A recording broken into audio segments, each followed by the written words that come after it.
Rekan-rekan pers, Assalamualaikum warahmatullahi wabarakatuh. Salam damai sejahtera untuk kita semuanya. Om Swastiastu, Namo Buddhaya, salam kebajikan, Rahayu. Marilah kita bersama-sama memekikkan salam nasional kita, salam perjuangan kita, merdeka, merdeka, merdeka. Baik, terima kasih. Pada kesempatan ini, seluruh jajaran Dewan Pimpinan Pusat PDI Perjuangan mengucapkan terima kasih kepada rekan-rekan pers yang telah hadir di kantor DPP PDI Perjuangan ini. Selalu kami mengingatkan bahwa berpolitik itu digerakkan oleh suatu prinsip-prinsip yang fundamental berdasarkan ideologi Pancasila, peranatan kehidupan yang baik untuk bangsa dan negara, serta cita-cita proklamasi yang diperjuangkan dengan susah payah oleh para pejuang kemerdekaan bangsa. Nah, karena itulah mencermati pelaksanaan pilkada serentak pada tanggal 27 November kemarin, DPP PDI Perjuangan sangat mengkhawatirkan karena bekerjanya sisi-sisi gelap demokrasi, di mana sisi gelap demokrasi ini digerakkan oleh suatu ambisi kekuasaan yang tidak pernah berhenti, yang merupakan perpaduan dari tiga aspek. Pertama adalah ambisi Jokowi sendiri, kemudian yang kedua adalah gerakan Parcok, Partai Coklat, dan yang ketiga PJ Kepala Daerah. Dan ini terjadi kejahatan terhadap demokrasi, terutama di Banten. Kita lihat, ini Pak Baskara nanti akan menyampaikan keterangan bagaimana anomali itu begitu besar. Karena mobilisasi aparatur negara dan juga sumber-sumber daya negara, instrumen negara. Kemudian di Sumatera Utara, nanti Pak Jarod akan memberikan sebagai keterangan tentang apa yang terjadi di Sumatera Utara dengan simbolisasi beras untuk rakyat miskin dengan kode BN, beras nasional, sebagai akronim juga BN dari Bobi Nasution. Kemudian juga di Jawa Tengah, bagaimana pergerakan untuk mencoba menghancurkan kandang banteng, tetapi nanti secara empiris kami bisa buktikan bahwa ketika kandang banteng ini mencoba ditekan, tetapi ternyata justru secara progresif terjadi persemaian kandang-kandang banteng, termasuk di daerah-daerah yang sebelumnya mustahil untuk dimenangkan oleh PDI Perjuangan. Kemudian Jawa Timur dan Sulawesi Utara. Sulawesi Utara ini juga terjadi anomali mirip dengan apa yang terjadi di Banten. Dan untuk itu nanti terhadap kehadiran Parcok dan PJ Kepala Daerah nanti Pak Deddy Sitorus. Dan kemudian nanti Saudara Roni membahas terhadap proses-proses hukum yang akan dilakukan karena ada pengingkaran juga terhadap marwah Mahkamah Konstitusi di dalam pelaksanaan pilkada serentak ini. Kemudian Pak Adian Apitupulu yang selama ini keliling ke wilayah-wilayah di seluruh Indonesia juga dapat mengungkapkan terhadap tekanan-tekanan yang diberikan oleh PDI Perjuangan. Tetapi alhamdulillah bahwa di Jawa Tengah meskipun mencoba ditekan, PDI Perjuangan sendirian perolehan suaranya jauh di atas perolehan pemilu legislatif. Itu artinya menunjukkan kekuatan perlawanan rakyat dengan berbagai intimidasi yang sangat masif tersebut. Karena itulah yang pertama, PDI Perjuangan memberikan apresiasi kepada seluruh rakyat Indonesia bahwa di tengah-tengah kegelapan demokrasi akibat campur tangan Polri dan Kemendagri, ternyata PDI Perjuangan dapat bertahan di tengah berbagai kepungan. Ini mencerminkan besarnya dukungan rakyat, bahkan basis PDI Perjuangan pun mengalami perluasan. Sebagai contoh di kota Depok yang secara kultural menjadi basis PKS, kini dimenangkan oleh PDI Perjuangan. Kemudian Kabupaten Bekasi juga kami menangkan. Di Kabupaten Gunung Kidul dalam sejarah selalu dimenangkan oleh Partai Golkar, tetapi kali ini justru oleh calon dari Saudari Endah Subekti yang ketika Pilpres dia melakukan perlawanan secara terbuka terhadap intervensi dari Jokowi. Ternyata rakyat Gunung Kidul memberikan dukungan terhadap siapa yang berani melawan berbagai intimidasi dengan memenangkan Saudari Endah Subekti. Demikian pula di Tapanuli Tengah, Pak Masinton yang menjadi simbol perlawanan sangat kritis terhadap Jokowi, ternyata juga rakyat memberikan dukungan sehingga meskipun modalnya adalah modal semangat, Pak Masinton bisa memenangkan.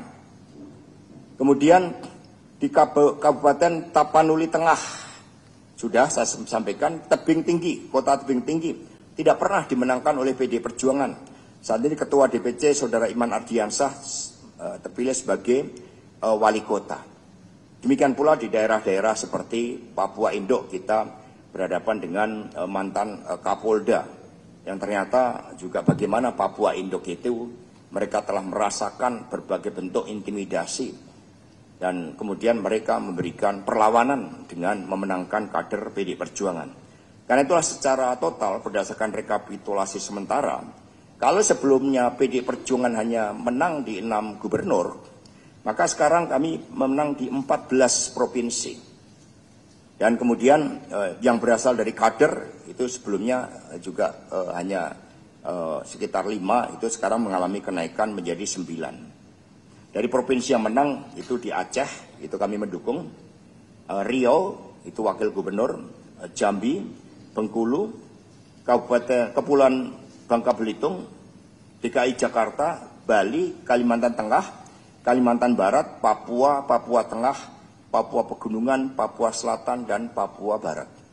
Jadi mengapa PD Perjuangan begitu banyak memenangkan di Papua? Karena Papua menjadi simbol eksploitasi. Berbagai upaya-upaya untuk membangun infrastruktur jalan, ternyata itu menjadi bagian dari kepentingan oligarki untuk memperluas eksploitasi sumber daya alam yang ada di Papua. Sehingga mereka memberikan respon dengan memenangkan PDI Perjuangan. Dengan demikian, termasuk di Sumatera Barat, itu menunjukkan perluasan basis dari PDI Perjuangan. Kemudian yang kedua, di Riau, ya, PDI Perjuangan pertama kali memenangkan pemilu legislatif dan pemilihan gubernur. Artinya ini juga menunjukkan bagaimana ketika Kandang Banteng mencoba diambil alih, yang terjadi justru Kandang Banteng ini berkembang biak. Malah dukungan rakyat memperluas dari Kandang Banteng di wilayah Sumatera. Termasuk apa yang terjadi di Jakarta ini. Tadi Mas Pramono Anung sudah mengumumkan bagaimana berdasarkan perhitungan real count, di Jakarta dapat dimenangkan 1 putaran. Karena itulah tadi saya menghubungi Saudari Cica Koswoyo untuk meminta izin agar lagu Kos Plus kembali ke Jakarta menjadi lagu wajib ya bagi seluruh kader-kader PDI Perjuangan di Indonesia Raya ini kembali ke Jakarta. Nah, dengan demikian saudara-saudara sekalian, militansi PDI Perjuangan di dalam menghadapi berbagai kepungan ternyata PDI tetap eksis karena kami punya ideologi, kami digerakkan oleh keyakinan terhadap kebenaran, terhadap membangun peranatan kehidupan bangsa dan negara yang baik, yang menjadi pedoman dari seluruh kader partai. Karena itulah meskipun ada beberapa daerah yang mencoba dikalahkan dengan berbagai cara, tetapi kami meyakini spirit para pejuang bangsa mati 1, tumbuh 1000, itu PDI Perjuangan. Terima kasih. Dan selanjutnya kepada Pak Ahmad Basara, Pak Jarod untuk Sumatera Utara, kami persilakan. Baik, terima kasih. Saudara sekalian, di dalam demokrasi, di dalam pilkada, menang dan kalah itu adalah hal yang wajar. Pasti ada yang menang dan pasti ada yang kalah. di dalam meraih kekuasaan. Persoalannya adalah di dalam memenangkan proses demokrasi dalam pilkada, ya, apakah nilai-nilai demokrasi, norma-norma demokrasi, norma pilkada itu bisa dilaksanakan dengan baik atau tidak? Apakah di dalam memenangkan pasangan calon tertentu itu juga melekat ada etika moral dalam diri seseorang maupun negara supaya dia tidak membabi buta. Kasus di Sumatera Utara itu sangat jelas, di mana kita sendiri berhadapan dengan Mas Bobi Nasution, mantu mantan Presiden Jokowi, yang dari wali kota ingin naik menjadi gubernur Sumatera Utara. Maka berbagai macam cara dilakukan untuk bisa memenangkan Bobi Nasution melalui kecurangan-kecurangan yang menggunakan parcok, menggunakan politisasi bansos, menggunakan PJ kepala daerah dan ASN. Teman-teman di Sumatera Utara sudah mengumpulkan bukti-bukti, baik itu dalam bentuk video, rekaman, kemudian surat menyurat, mencatat semua dan melaporkan kepada Bawaslu. Persoalannya seperti terjadi di Kota Medan misalnya, ternyata penyelenggara ada oknum-oknum yang sudah masuk angin. Sehingga banyak laporan-laporan yang diberikan kepada Panwas itu diabaikan. Politisasi bansos misalnya, bukan hanya membagikan beras nasional atau Bobi Nasution, tapi juga dengan amplop. Ya, secara tersebar, secara merata di beberapa wilayah. Termasuk juga intimidasi parcok kepada kepala desa untuk dijadikan sebagai tim sukses di dalam menggalang suara, dan ada oknum-oknum di Kapolsek, di Polsek untuk mengamankan suara itu. Saudara sekalian, saya bertemu dengan beberapa teman di sana, termasuk para kepala desa yang diintimidasi oleh parcok. Saya bilang sebaiknya kau bicara apa adanya dan mau bersaksi. Tapi dia takut. Kenapa? Karena akan dicari-cari dan sudah dicari-cari salahnya. Terutama di dalam pengelolaan dana anggaran desa. Semuanya dicatat oleh mereka sehingga mereka ketakutan. Inilah bentuk intimidasi cara senyap. Dan dia mengatakan pada saya, mohon maaf Mas Jarod, saya tidak berani. Di beberapa wilayah itu dilakukan secara masif. Praktek-praktek seperti ini adalah praktek-praktek yang melanggar sisi norma, aturan, termasuk moral dan etika. Bukan persoalannya misalnya calon kita kalah suara, bukan itu. Sekali lagi kalah menang adalah hal yang lumrah. Tapi cara untuk meraih kemenangan itulah yang kita persoalkan. Oleh karena ini menjadi pengalaman kita, sisi-sisi gelap demokrasi telah terjadi. Termasuk di dalam Pilwali Kota Medan. Bagaimana Kota Medan kemarin dihajar hujan deras dan banjir di mana-mana. Itu menunjukkan kemampuan saudara Bobi Nasution tidak mampu di dalam mengelola dan menata dan membangun kotanya. Dan bagaimana saudara-saudara kita di sana kesulitan untuk bisa datang ke TPS sehingga ada pilkada susulan di sana. Berbagai macam hal-hal yang sifatnya integritas dan kapasitas seseorang ini menjadi tidak bisa dipertanyakan apabila secara masif dilakukan politisasi bansos dan intimidasi oleh parcok maupun mengerahkan dari ASN, terutama PJ kepala daerah. Ini kasus di Sumatera Utara. Demikian Pak Jajen, terima kasih. Baik, terima kasih.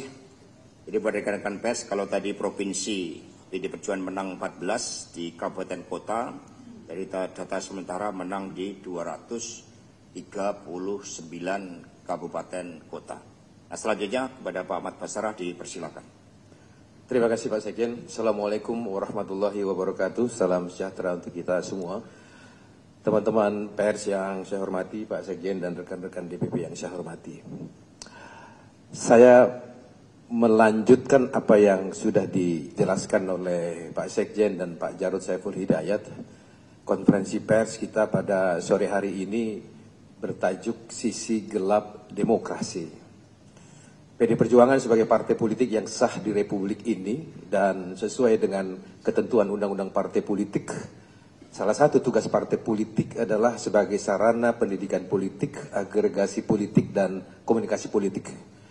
Oleh karena itu dalam kesempatan yang berbahagia ini, pasca pencoblosan Pilkada serentak 2024, pertama, menggarisbawahi apa yang sudah disampaikan oleh Pak Sekjen tadi bahwa di tengah berbagai upaya yang terstruktur, sistematis, dan masif berusaha untuk menghancurkan Partai Demokrasi Indonesia Perjuangan, lagi-lagi Tuhan tetap memberikan rahmat dan kekuatan kepada Perjuangan sehingga rakyat Indonesia tetap memberikan dukungan pada partai kami sehingga setidak-tidaknya pasca penghitungan quick count yang sama-sama sudah kita ikuti, PDI Perjuangan di tengah upaya memarginalisasi dari berbagai pihak justru untuk Pilgub serentak seluruh Indonesia mengalami peningkatan dan juga untuk Pilkada Kabupaten Kota seluruh Indonesia juga mengalami peningkatan.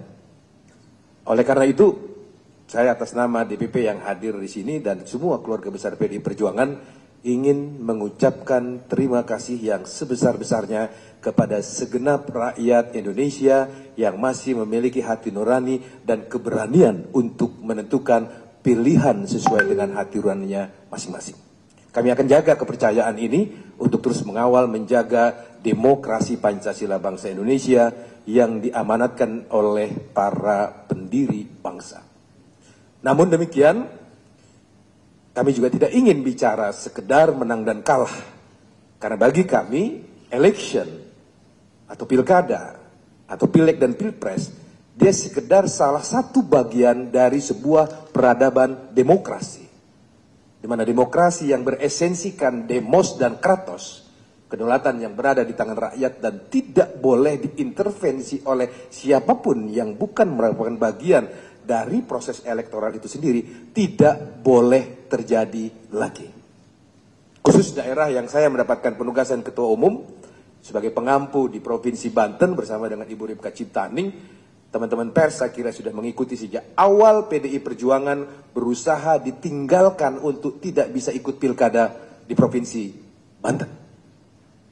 Teman-teman tahu bagaimana proses Bu Airin diusulkan oleh PDI Perjuangan pada waktu itu. Kami pada awalnya berpandangan, berpikir dan kemudian bersikap apa yang sudah terjadi proses pilpres yang lalu, begitu sudah selesai hasil pilpres, ada presiden terpilih dan wakil presiden terpilih, kami menganggap tutup buku apa yang sudah terjadi di pilpres dan pileg pada waktu lalu. Dan sebagai sebuah bangsa, kita move on, membuka lembaran baru. Oleh karena itu, ketika Pilgub Banten, PDI Perjuangan tidak mempersoalkan bahwa Bu Airin pada waktu itu adalah ketua tim pemenangan Prabowo Gibran di Provinsi Banten. Karena bagi kami sudah selesai. Kami melihat Bu Airin sebagai salah seorang kader yang ada di Provinsi Banten, yang punya kompetensi, punya skill, punya integritas, dan punya dukungan rakyat karena sebagai anggota DPR dia terpilih dengan suara cukup terbanyak. Waktu menjadi wali kota Tangsel, beliau memimpin Tangsel dengan sangat baik dan prestasi yang sangat baik. Untuk kemudian kita kombinasikan dengan Ketua DPD PDI Perjuangan Banten yang juga Wakil Bupati Lebak Pak Ade Sumardi untuk kita bekerja sama. Alhamdulillah puji Tuhan akhirnya putusan MK nomor 60 memberikan jalan bagi PDI Perjuangan dan akhirnya Partai Golkar juga mendukung Bu Airin. Tetapi teman-teman sekalian yang saya hormati, apa yang dirilis oleh bocor alus Tempo 9 November yang lalu, adanya intervensi, campur tangan, kekuasaan negara, apa yang disebut oleh bocor alus Tempo di tanggal 9 November itu sebagai partai coklat, terjadi pada seseorang yang dulu menjadi ketua tim sukses pemenangan Prabowo Gibran. Bagi saya ini adalah anomali pertama. Respon anomali hasil Pilkada Banten bukan hanya dari kami. Teman-teman media saya kira yang hadir di sini sebagian juga mengatakan, Mas Bas, kami prihatin dengan hasil pemilu Banten karena itu adalah anomali. Ya benar. Ya, anomali yang pertama di luar nalar kami. Seorang Airin, ketua tim pemenangan Prabowo Gibran, sukses memenangkan Prabowo Gibran di Banten. Pada saat dia menjadi calon gubernur, harus mengalami intervensi kekuasaan untuk menggagalkan kemenangan. Anomali yang kedua adalah, saya bicara dengan ketua bidang pemilu kepala daerah Pak Deddy Sitorus, dia ahli komunikasi politik. Realistis nggak sebuah hasil survei yang hamin 1 minggu melaporkan perbandingan yang sangat signifikan antara proses survei suara Airin dengan kandidat yang lainnya di atas 70% up. Kemudian hanya dalam waktu beberapa hari saja bisa berubah secara signifikan. Anomali yang kedua.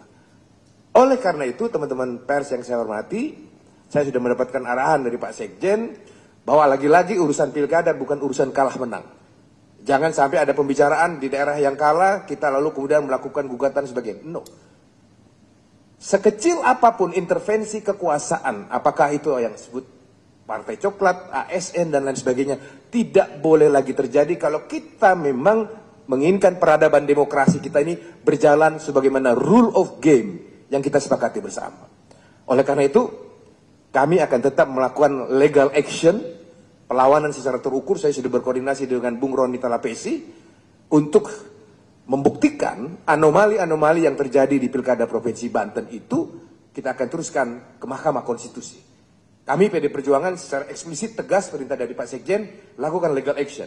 Nah, kami sudah berkoordinasi juga dengan Bu Airin dan teman-teman DPD Golkar di sana demi keadilan, demi sebuah peradaban demokrasi yang sedang kita bangun ini untuk tidak ternodai oleh praktek-praktek abuse of power yang dilakukan oleh dan untuk kepentingan apapun tidak boleh lagi terjadi di masa-masa yang akan datang. Jadi saya terima kasih Bung Roni kemarin langsung respon turun ke bawah untuk memberikan supervisi kepada teman-teman PDI Perjuangan Banten untuk mengumpulkan fakta-fakta, data-data abuse of power itu baik sebelum pencoblosan maupun pasca pencoblosan. Sekali lagi kami tidak akan pernah lelah untuk menjadi juru bicara rakyat, mengkritisi segala praktik kekuasaan negara yang abuse of power. Kami memiliki optimisme yang cukup kuat kepada Presiden Prabowo Subianto yang berlatar belakang militer. Yang kita pasti beliau akan tegas untuk menjadi pemimpin yang punya otoritas yang kuat. Saya ingat pada saat kampanye 2014 yang lampau, Pak Prabowo salah satu orang yang menyatakan menolak calon presiden boneka. Teman-teman bisa googling rekam jejak digital itu. Oleh karena Pak Prabowo punya pandangan demikian, saya yakin, hakul yakin, bahwa ketika beliau menjadi presiden, beliau tidak ingin menjadi boneka siapapun. Oleh karena atas dasar keyakinan itulah teman-teman sekalian, di tanggal 20 Oktober 2024 yang lalu, Ibu Megawati Soekarno Putri, Presiden RI kelima dan Ketua Umum PDI Perjuangan, menginstruksikan kepada saya, selaku Ketua Fraksi PDI Perjuangan di MPR RI, untuk memastikan seluruh anggota MPR fraksi PDI Perjuangan hadir untuk mensukseskan pelantikan Pak Prabowo sebagai presiden.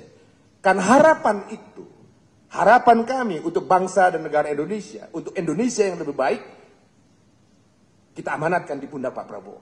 Sekalipun kami pada saat Pilpres kemarin mendukung Ganjar dan Pak Mahfud, tetapi kami yakin bahwa aturan main bernegara kita, ketika seseorang sudah ditetapkan oleh KPU RI dan kemudian bersumpah di hadapan Majelis Permusyawaratan Rakyat Indonesia sebagai Presiden dan Wakil Presiden Indonesia, secara konstitusional Pak Prabowo wajib kita dukung.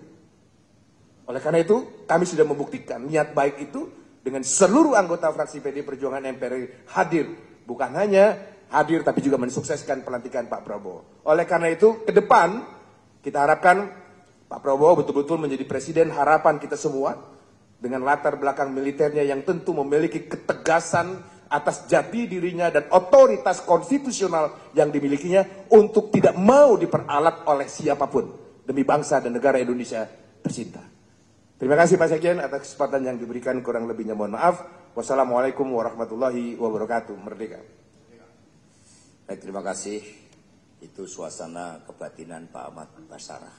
Jadi itu totalitas kader partai kalau ditugaskan itu gitu, emosional bondingnya terlibat, tetapi cara menyampaikannya sangat terstruktur dan itu menyadarkan kita bahwa anomali di Banten itu sangat luar biasa. Selanjutnya terkait dengan bagaimana keterlibatan Partai Coklat dan juga PJ Kepala Daerah, siapa yang sebenarnya memenangkan pilkada ini. Untuk itu Pak Deddy Sitorus dipersilakan. Baik, terima kasih Pak Sekjen, teman-teman media dan rakyat Indonesia yang menyaksikan tayangan ini. Kami ingin mendahului dengan menyampaikan apa yang sudah diliput oleh media tentang potensi kecurangan di 9 daerah. Ini salah seorang pakar hukum tata negara. Mereka menyampaikan ada 9 daerah yang rawan terhadap penyalahgunaan kekuasaan oleh para pejabat gubernur. Ya, mereka sebut Sumatera Utara, Jawa Barat, Jawa Tengah, Bali, Papua, NTT, Sulawesi Selatan, Sulawesi Tenggara, dan Kalimantan Barat, Sulawesi Utara. Dan ternyata lebih dari situ masih ada daerah-daerah lain yang sangat kental intervensi aparat yang tidak disebutkan oleh mereka dan kemudian kami alami. Di sana misalnya Banten, ada Banten, ya, juga ada daerah lain juga seperti Lampung dan Kepulauan Riau. Tadi sudah disampaikan oleh Mas Sekjen, ini ada segitiga yang kami sampaikan.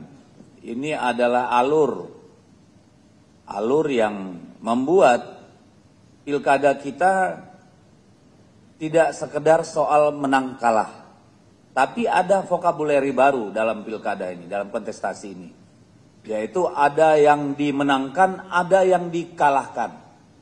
Ya, dimenangkan dan dikalahkan. Jadi bukan menang kalah. Kenapa ada istilah dimenangkan dan dikalahkan? Karena ada pihak-pihak lain yang seharusnya tidak terlibat dalam kontestasi pilkada. Pihak-pihak yang seharusnya menjaga konstitusi, menjaga aturan hukum dan perundang-undangan, menjaga pemilu kita jujur, adil, bersih, demokratis. Ternyata mereka justru yang mengangkangi, meminggirkan, dan membuang semua itu ke tempat sampah. Sudah kita pahami pada pemilu pilpres yang lalu, terjadi banyak anomali, banyak pelanggaran dalam pemilu bulan Februari. Dan itu dibuktikan dengan keputusan Mahkamah Konstitusi yang bersifat dissenting opinion, ya, terhadap penetapan presiden. Jadi secara moral dan secara substantif pemilu kita kemarin cacat karena berbagai tindakan pelanggaran yang TSM sifatnya, ya, terstruktur, sistematis, dan masif. Budaya politik buruk ini kami namakan sebagai budaya Jokowisme. Karena bermula pada saat seorang penguasa bernama Jokowi dengan segala cara, dengan segala kekuasaan yang dimilikinya, melakukan upaya-upaya untuk menghasilkan pemilu sesuai keinginannya. Apakah target, sasaran dari kegiatan itu adalah seluruh populasi pemilih? Sudah tentu tidak. Tetapi didesain untuk jumlah persentase yang memadai agar agenda mereka tercapai. Nah, bagaimana politik ala Jokowisme yang merupakan sisi gelap demokrasi ini bisa bekerja? Dia tentu membutuhkan instrumen. Apa instrumen yang dipakai dengan politik pemilu ala Jokowisme ini?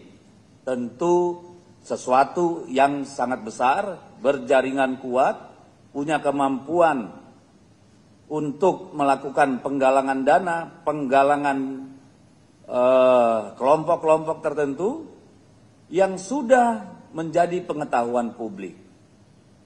Sekarang kita mengenal Partai Coklat. Partai Coklat sudah menjadi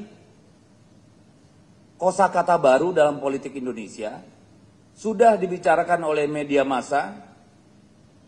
Tadi sudah disebut di dalam bocor halus, sudah disebutkan di dalam gedung DPR, baik Komisi 2 maupun Komisi 3 juga sudah mensinyalir masalah ini.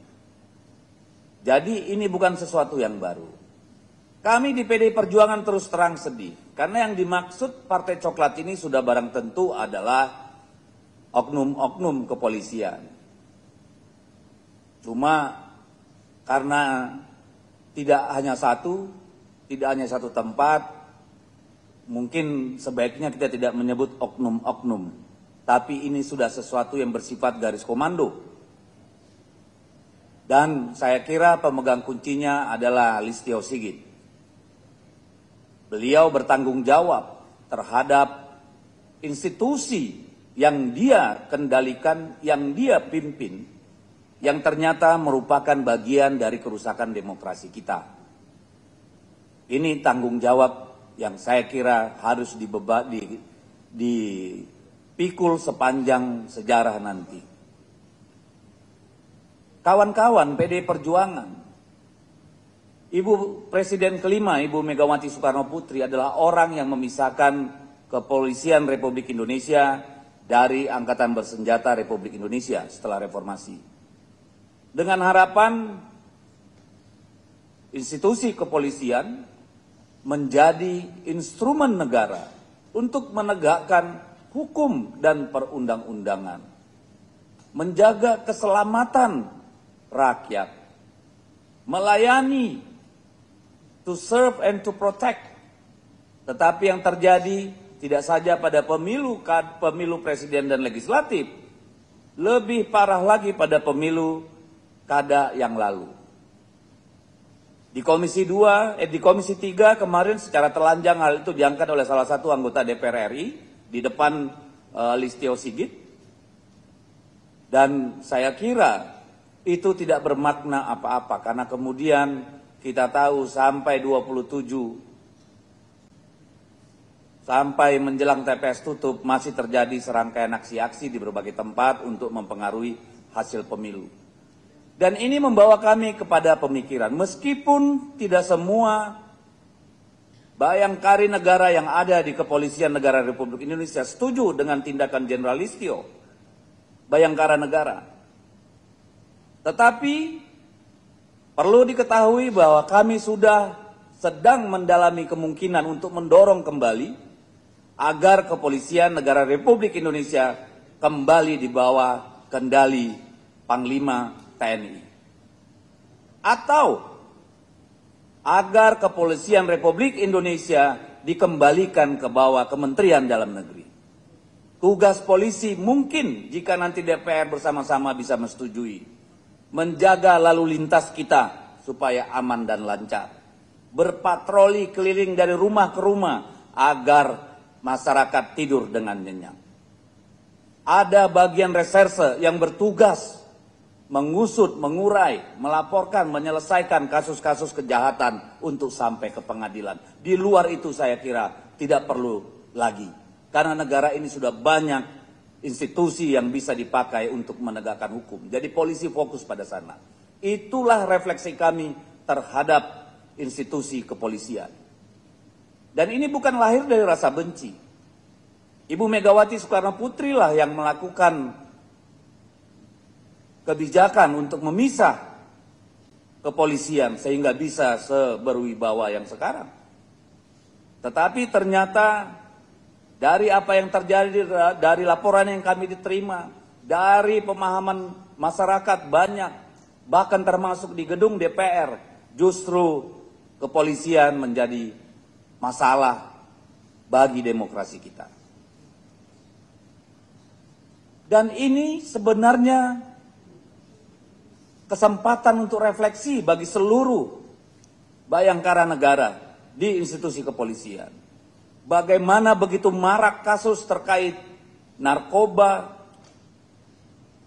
penembakan rakyat tidak bersalah, bahkan jenderal polisi bisa menembak ajudannya, sesama polisi saling tembak, ada masalah yang mendalam dalam institusi kepolisian, masih sempat-sempat cawe-cawe dalam pilkada. Dan itu terjadi mayoritas pada masa kepemimpinan Listio Sigit. Kami menyerukan seluruh bayangkara negara yang ada di institusi kepolisian, selamatkan institusi Anda.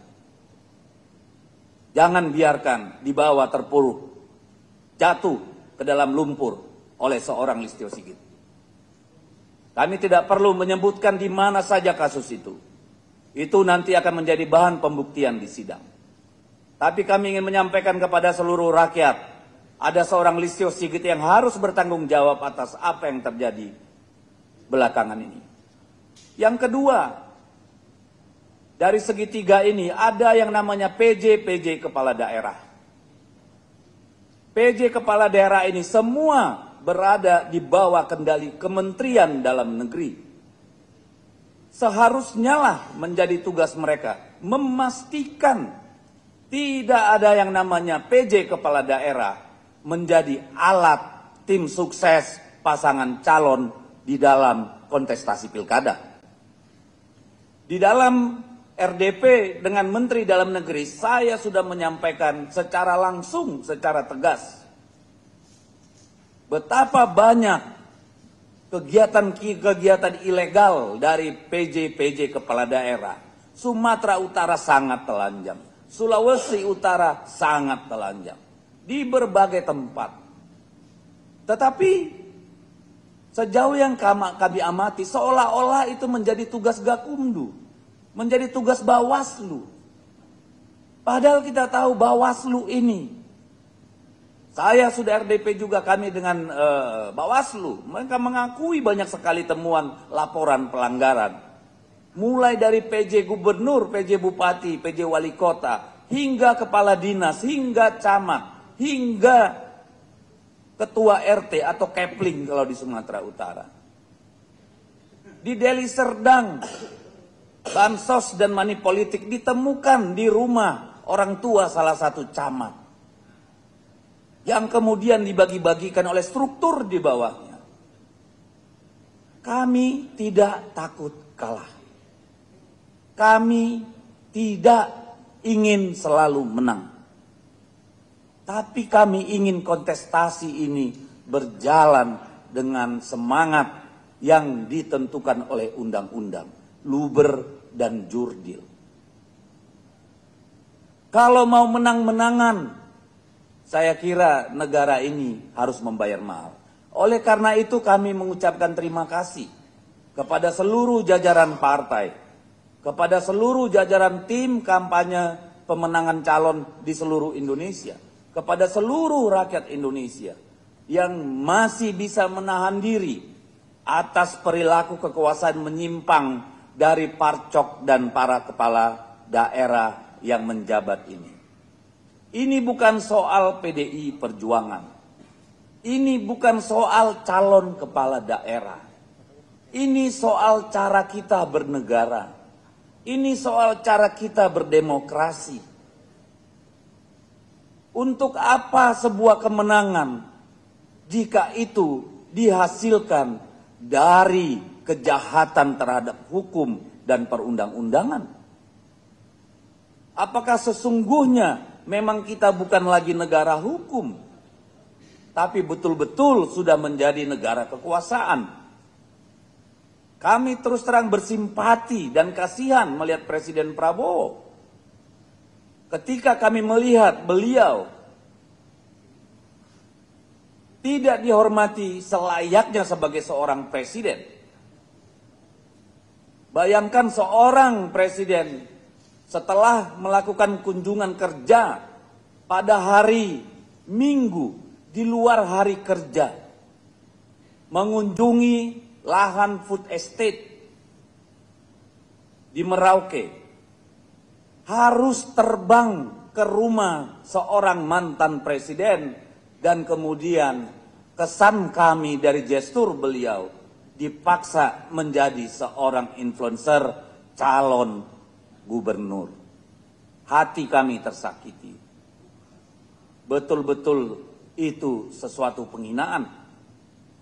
Dan kami menyerukan kepada seluruh pendukung Pak Prabowo supaya memberikan keberanian kepada beliau untuk memutus syahwat kekuasaan yang terus-menerus dipertontonkan oleh seorang Joko Widodo. Dan itu harus dimulai dengan mengganti Listio Sigit sebagai Kepala Kepolisian Republik Indonesia dan melakukan evaluasi yang mendalam terhadap Kementerian Dalam Negeri. Dengan cara itu, kami bisa melanjutkan partisipasi yang positif dalam masa kepresidenan Prabowo. Ini menjadi pesan penting untuk pemerintah dan kepada rakyat Indonesia seluruhnya. Kami memahami bahwa tidak semua Anda mengalami intimidasi, tidak semua mengalami banjir bansos dan money politik yang sangat-sangat merusak itu. Yang kami persoalkan adalah di tempat-tempat di mana hal itu dilakukan. Dan jika saudara-saudara bertanya, apakah Jawa Tengah bukan lagi kandang banteng? Ya, dalam arti pemilihan gubernur.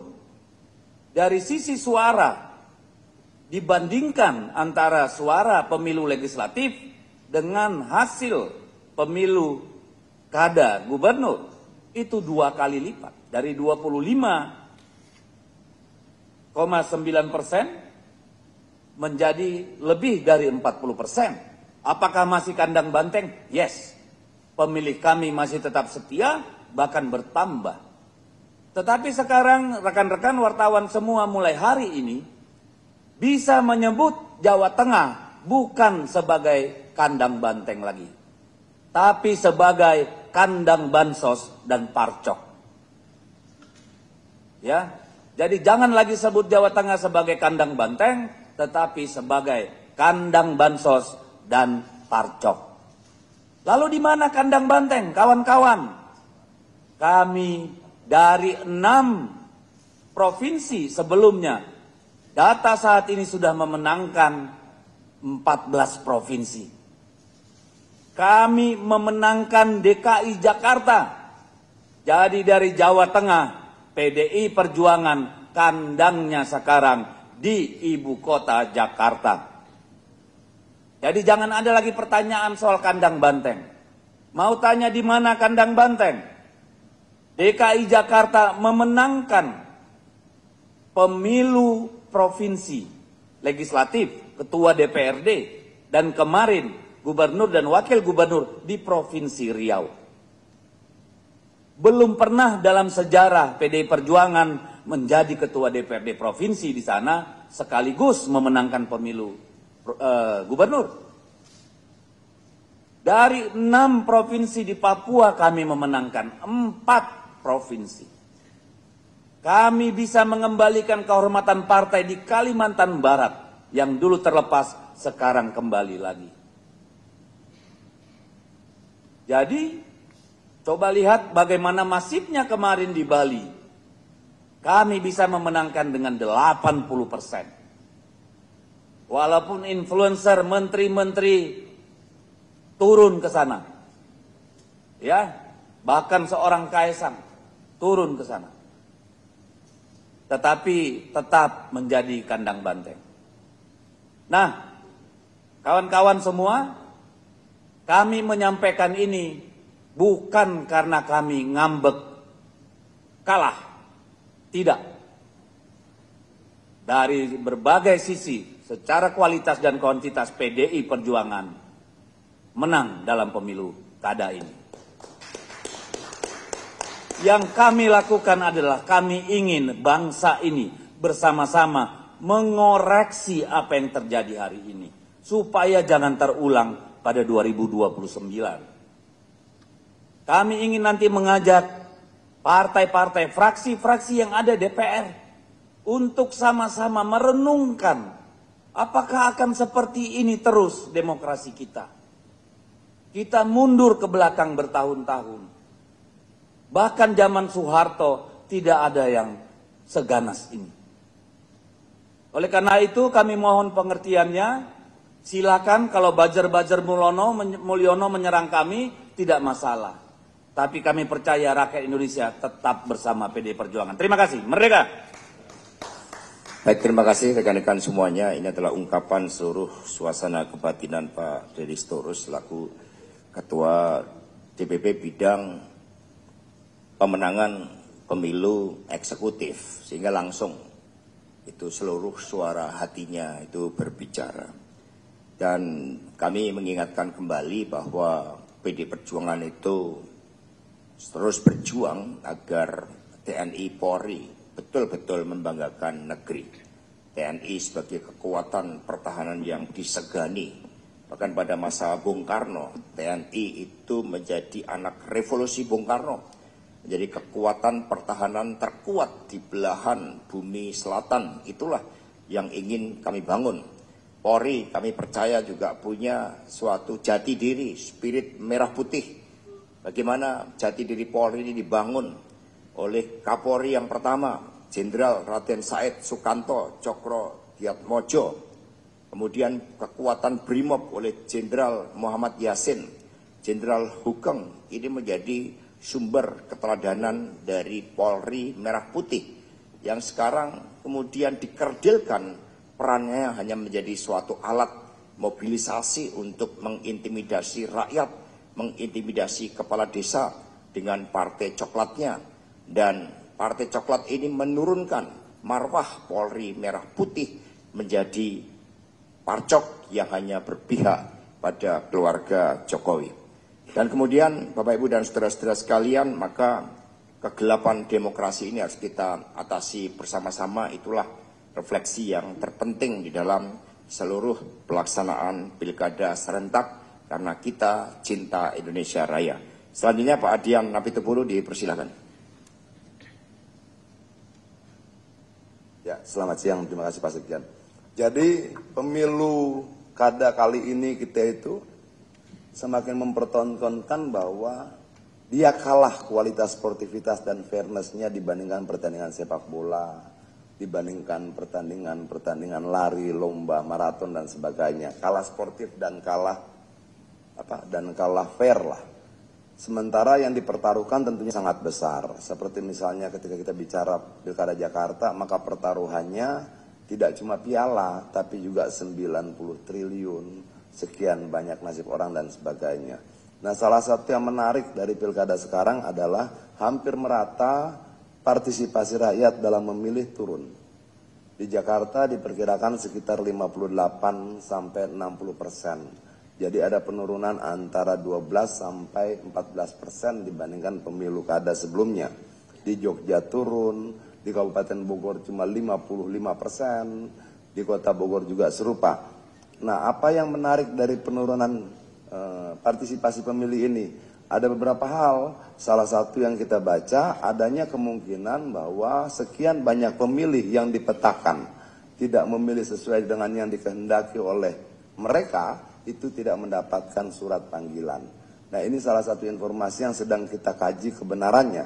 Itu yang kemudian mempengaruhi partisipasi pemilih yang sangat rendah, selain faktor libur dan faktor yang lain. Tapi beberapa pemilu lain di waktu libur juga tidak serendah ini partisipasinya. Ini yang paling rendah dalam sejarah pemilu ke pemilu kita di Jakarta dan kabupaten yang lain. Beberapa hal tadi, salah satunya saya sampaikan adalah ada banyak pengaduan pada kita. Mereka tidak dapat surat panggilan untuk datang ke TPS. Dan jumlah ini sangat banyak. Ini yang sedang kita telusuri, di mana nyangkutnya. Kalau kita petakan, kamu pilih siapa?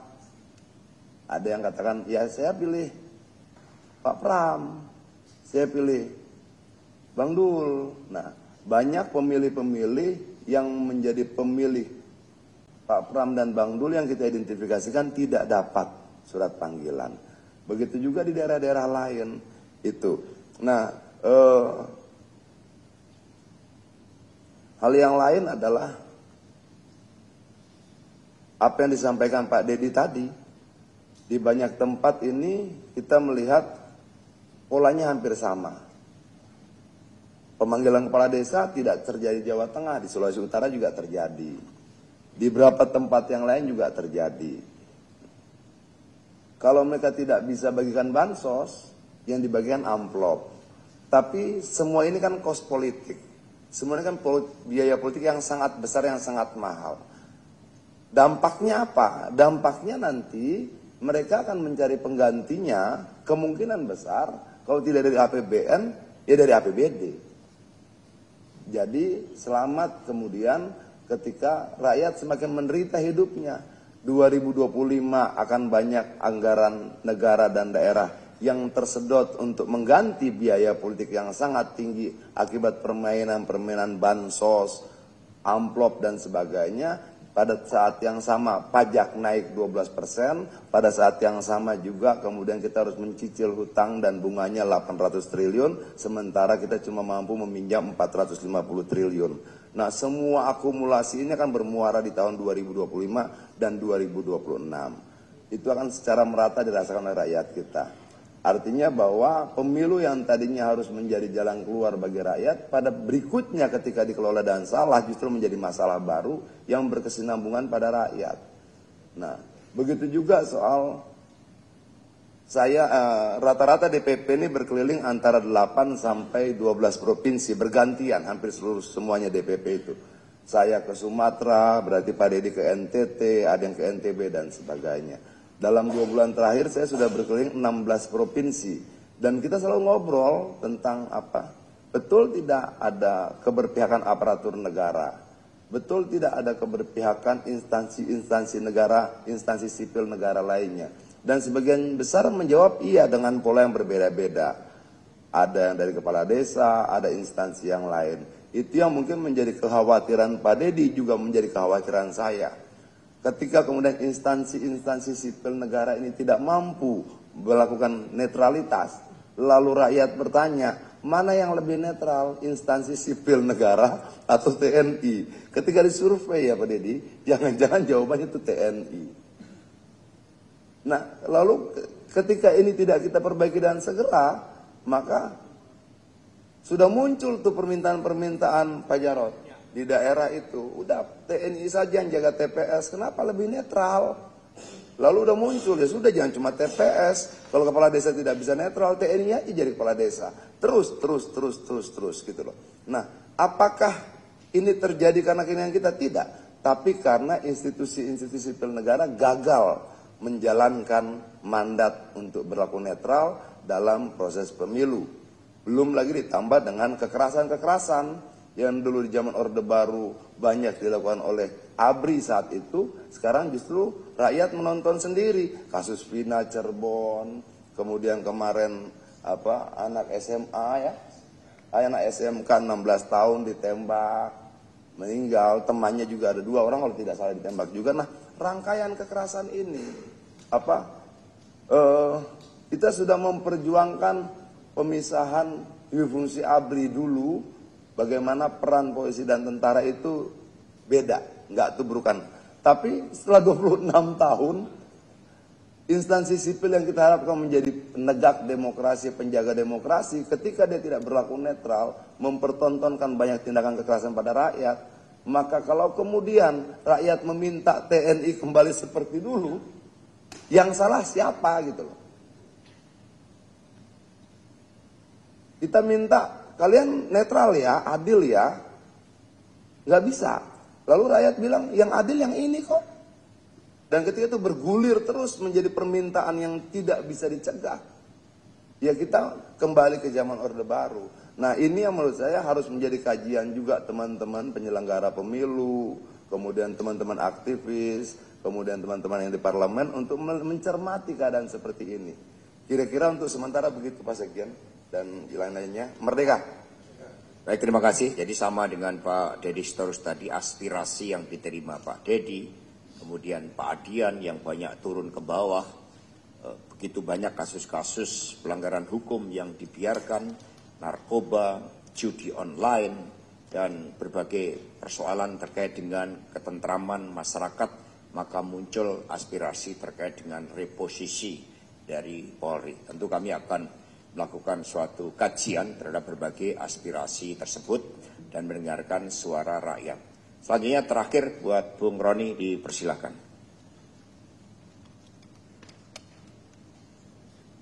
Ini konferensi pers paripurna. Ya, terima kasih Pak Sekjen. Terima kasih rekan-rekan media yang sudah hadir di DPP Partai. Tentunya dalam melihat situasi dalam perkembangan pilkada, pra atau sebelum pencoblosan dan pada saat pencoblosan, kami menemukan beberapa pelanggaran. Terkait dengan yang beberapa kali kami sudah sampaikan, keterlibatan dari kepolisian, contohnya di Jawa Tengah, kami sudah melaporkan dan sudah ada putusan di Bawaslu, contohnya Boyolali. Tetapi oleh Bawaslu diserahkan kepada institusi terkait, tetapi sampai saat ini tidak ada sanksi apapun dari instansi terkait, dari kepolisian. Kemudian juga terkait dengan pelanggaran ASN, kepala desa, camat, kami sudah melaporkan kepada Bawaslu. Terjadi di Sumut, Jawa Tengah, Sulawesi Utara, Jawa Timur, kemudian di Kalimantan Tengah, kemudian di Sulawesi Tengah, Papua, kami sudah melaporkan. Tapi sekali lagi bahwa laporan kami sampai saat ini belum mendapat jawaban atau tidak ditindaklanjuti oleh Bawaslu. Terkait dengan tidak netral dari kepolisian, kami melihat bahwa ini merupakan suatu peristiwa yang memang kami menduga bahwa memang sudah terlihat ketika penempatan kepala kepolisian di tingkatan Polres maupun di Polsek. Nanti akan kita jabarkan ketika di Mahkamah Konstitusi. Bicara soal PJ Kepala Daerah, kami melihat bahwa ini sudah didesain menaruh PJ-PJ Kepala Daerah di beberapa wilayah yang menjadi daerah target dari Joko Widodo. Contohnya di DKI Jakarta. Di sini terjadi pergantian PJ Kepala Daerah dan ironisnya PJ Kepala Daerah di DKI Jakarta ini melanggar ketentuan dari pasal 71 Undang-Undang Nomor 10 Tahun 2016 yang mengatur bahwa PJ Kepala Daerah dilarang melakukan pergantian pejabat dalam jangka waktu 6 bulan sebelum tanggal penetapan pasangan calon. Tetapi apa kawan-kawan media, faktanya bahwa PJ Kepala Daerah DKI Jakarta ini mengganti camat di 12 wilayah. Jadi indikasinya rotasi ini adalah untuk memenangkan pasangan Ridho. Karena kita akan breakdown lagi bagaimana mobilisasi bansos. Kemudian bagaimana pengerahan perangkat ASN. Ini akan kita breakdown lagi nanti di Mahkamah Konstitusi.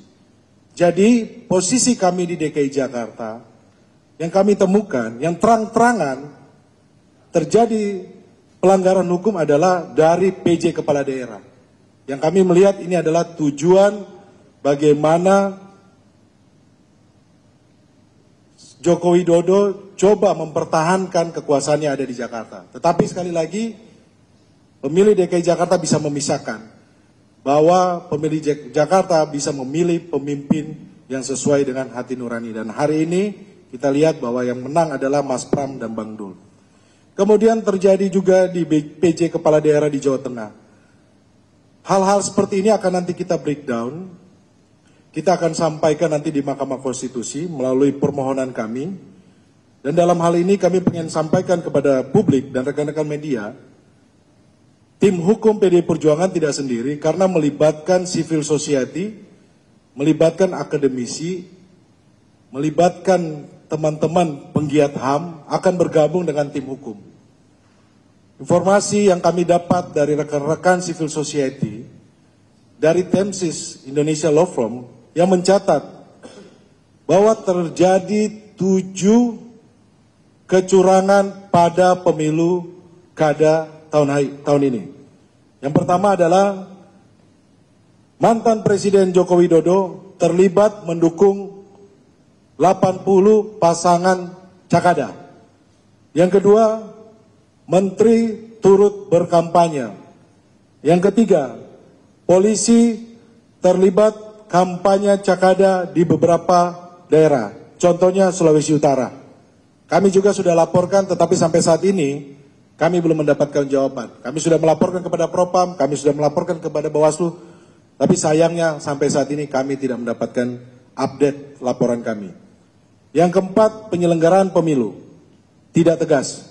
Yang kelima, KSN dihapus dan BKN tidak tegas.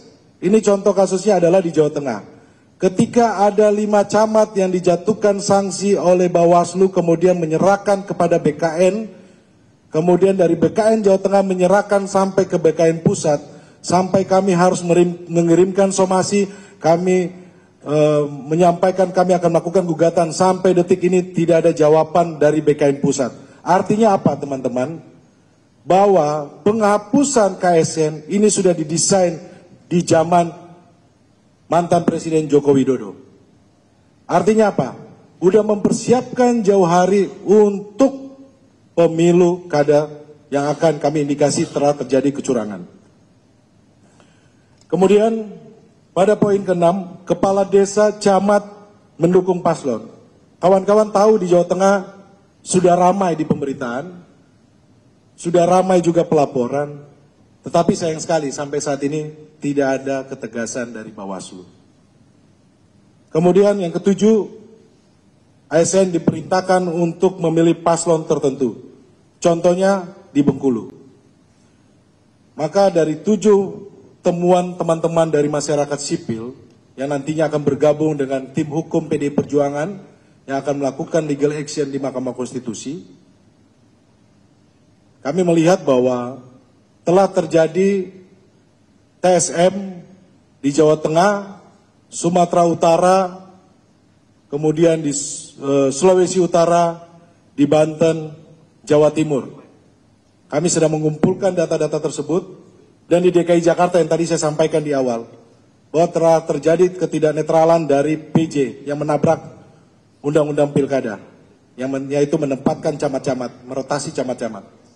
Maka dengan hal tersebut, kami juga ingin menyampaikan kepada publik, kepada rekan-rekan media, Mahkamah Konstitusi sudah tegas memutus perkara nomor 136 terkait dengan sanksi pidana terhadap pejabat daerah dan anggota TNI Polri. Tetapi yang kami dapatkan pada pencoblosan kemarin, banyak pengerahan PJ kepala daerah, kemudian banyak pengerahan juga pun dari Partai Coklat. Ini yang menjadi catatan bahwa sayang sekali putusan Mahkamah Konstitusi Republik Indonesia 136 ini tidak diindahkan oleh rekan-rekan ASN, pejabat daerah, kepolisian. Oleh sebab itu kami percaya bahwa Mahkamah Konstitusi adalah guard of constitution, penjaga terakhir konstitusi. Kami berharap sekali nantinya di persidangan PHPU di Mahkamah Konstitusi, hakim bisa melihat secara luas, tidak hanya terpatok sama pasal per pasal, tetapi bagaimana Mahkamah Konstitusi bisa mengembalikan demokrasi yang sudah cacat dan sudah rusak ini pasca Pilkada 2024. Terima kasih rekan-rekan media, terima kasih para pendukung kita juga semuanya yang telah melakukan pemilihannya dengan baik. Salam hormat, merdeka! Merdeka. Baik, terima kasih Bung Roni. Jadi sangat jelas bagaimana ketika Mahkamah Konstitusi telah mengeluarkan keputusan bahwa TNI, Polri, aparatur sipil negara yang tidak netral itu dapat dikenakan tindak pidana, ternyata berbagai keterlibatan masih terjadi, sehingga ini sama saja bagaimana kewibawaan dari Mahkamah Konstitusi itu telah dilecehkan oleh aparatur negara yang tidak taat pada keputusan MK tersebut. Sekali lagi kami mengucapkan terima kasih. Dan selanjutnya saya akan menutup dengan membacakan pesan yang sangat baik dari Peter Obi. Silakan Pak Darwin, karena itulah suatu cermin terhadap apa yang akan terjadi ketika sisi gelap demokrasi itu dibiarkan terus terjadi. No country can progress if its politics is more profitable than its industries. Ini terjadi. In a country where those in government are richer than entrepreneurs, they manufacture poverty. Jadi ini merupakan suatu ungkapan bijak bahwa kedua-duanya ini terjadi. Dan pilkada yang dipakai sebagai alat kekuasaan karena ambisi, maka yang terjadi adalah kita memproduksi mesin kemiskinan. Demikian. Saya akhiri dengan wassalamualaikum warahmatullahi wabarakatuh. Om Santi Santi Santi Om Rahayu Merdeka. Terima kasih.